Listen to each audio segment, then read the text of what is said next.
Of India's 12 sacred Jyotirlingas, Trimbakeshwar breaks the standard rules of temple architecture.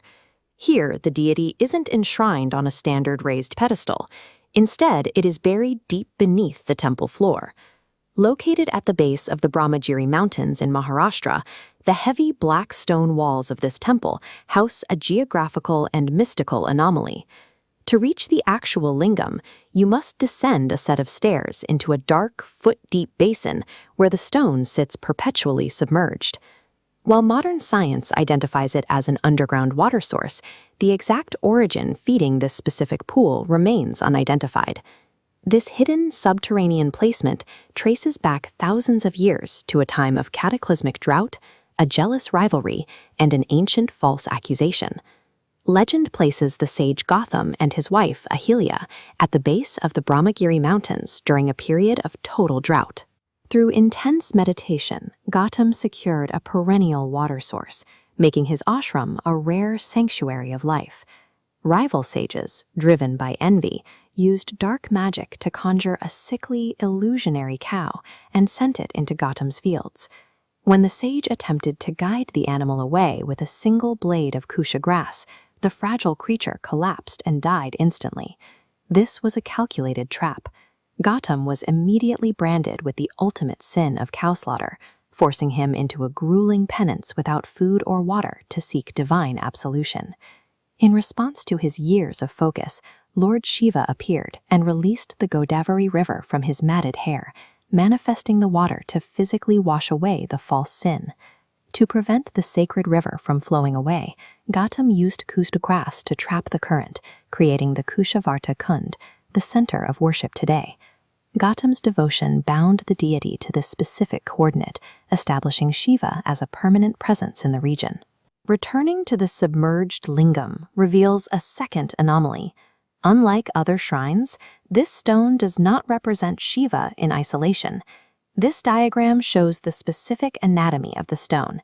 It features 3 distinct, thumb-sized protrusions representing the Holy Trinity, Brahma, Vishnu, and Mahesh, all occupying a single physical form. This stone sits in a pool that defies the surrounding environment. During intense summer heat, the water level never drops, and during the heaviest monsoons, it never rises. Just behind the main temple complex lies another restricted geographical secret. This narrow cave entrance leads to the spot where Yogi Gorakhnath reportedly meditated for 12 years without emerging. Today, the site is restricted, following claims by local ascetics that the perception of time alters drastically within these stone walls. The self-regulating water, the Trinity stone, and the strange temporal reports align at this location, marking it as a nexus pulling power from deep within the earth. For generations, the temple was the site of a third mystery, a massive 89-carat diamond that sat upon the lingam as Lord Shiva's third eye. Known as the Nassak Diamond, it was donated by the Maratha leader Peshwa Nana Sahib to fulfill a vow made before a critical military victory. That treasure remained until 1817. During the Third Anglo-Maratha War, the British East India Company defeated the Peshwa and seized the diamond as a spoil of war. The diamond was taken to London and cut down to 78 carats. Following its removal from the temple, every subsequent private owner faced sudden financial collapse, illness, or personal ruin, leading to its reputation as a cursed stone. It currently resides in a private museum in Lebanon. This was not the first time the temple was targeted. In 1690, the Mughal Emperor Aurangzeb demolished the original structure and attempted to erase its history by renaming the city Gulshanabad. The Maratha Empire spent 31 years and 16 lakh rupees on an epic reconstruction, resulting in the black stone masterpiece that stands today. While empires looted its treasures and leveled its walls, the spiritual center of the site remained anchored beneath the earth. Thousands of families travel to this remote mountain town every day to perform highly specialized rituals found nowhere else in India. In this chart, all planets are trapped between the nodes of Rahu and Ketu, a condition known as Kaal Sarp Dosh.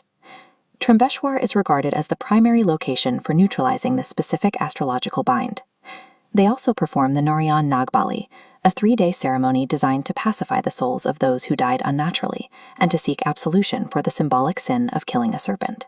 The spiritual density of the region extends to the adjacent Anjaneri mountain, which ancient texts identify as the exact birthplace of Lord Hanuman. These specialized rituals define the temple's modern role as a final destination for those seeking to resolve their deepest karmic debts. Every 12 years, this activity culminates in the Kumbh Mela, drawing one of the largest human gatherings on the planet to the temple's doorstep. Ancient texts say drops of Amrit, the nectar of immortality, fell into these waters during a cosmic struggle, identifying the river as a vessel for purification. During the festival, millions bathe in the river to the sound of ancient mantras, joined by ash-covered ascetics who descend from the mountains to participate in the ritual. The belief remains that a single immersion in the Godavari during this alignment results in a permanent spiritual transformation. A site that began with a false accusation against an innocent sage has outlasted the empires that tried to level it, anchoring a cycle of tradition that continues to draw millions to its